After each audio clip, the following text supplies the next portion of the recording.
The Middle Ages. In the middle of what? Did they call themselves? We are in the Middle Ages? Certainly not. Every period has a consciousness of their contemporaneity.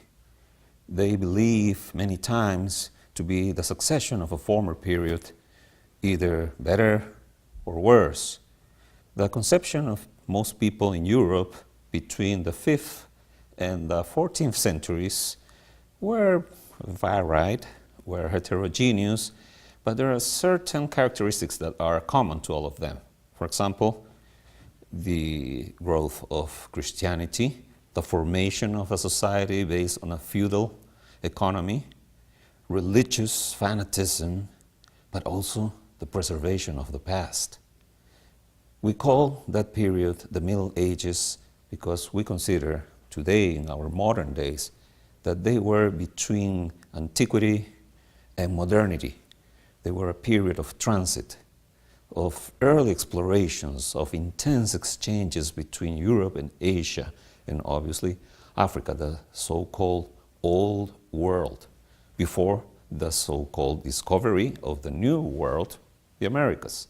So this fascinating period between the 5th century, as I said, some historians considered that the exact date is the fall of Rome, the western side of the Roman Empire, in the year 1454, when Rome was sacked and invaded by Vandals and barbarians from the north. However, the eastern side of the Roman Empire, based on what is now Istanbul, or was called Constantinople, remained powerful, remained stable.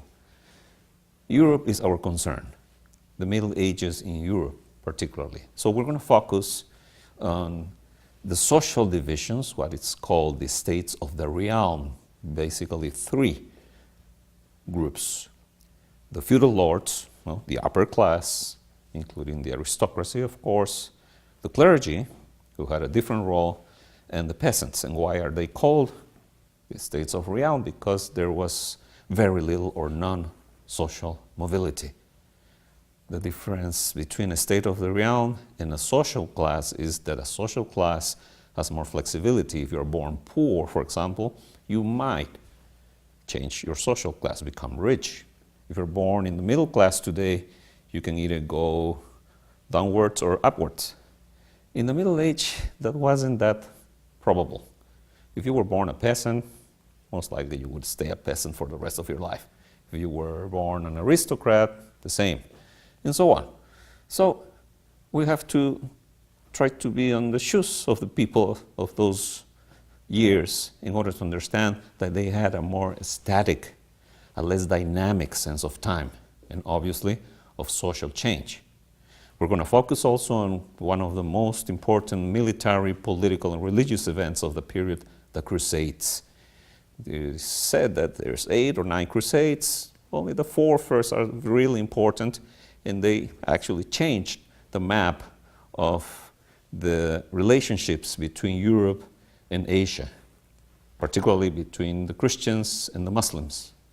We're going to focus also on how, during the Middle Ages, there was a group of people, mostly clergymen, professionals, people from the small cities, who carried on with the task of preserving the ancient knowledge. They read, they translated the Greek classics, the Roman classics. They tried to understand what they said and how they would help to understand the successions of events.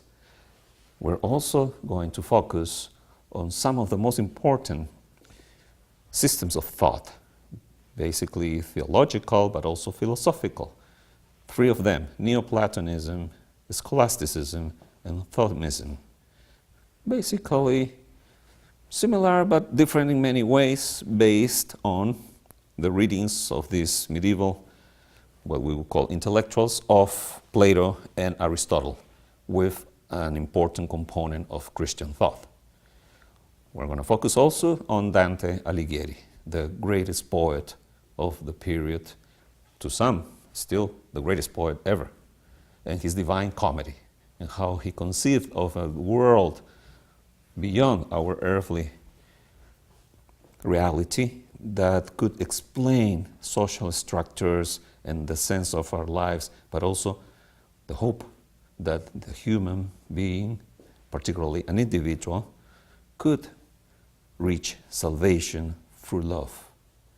And finally, at the end of the Middle Ages, we have a series of changes, particularly in the 15th century, the invention of the serial printing by Johannes Gutenberg, and transoceanic explorations, Christopher Columbus, Vasco da Gama, who opened the borders of the known world and changed forever the conception about geography and the relativity of cultures, giving place to the beginning of modernity.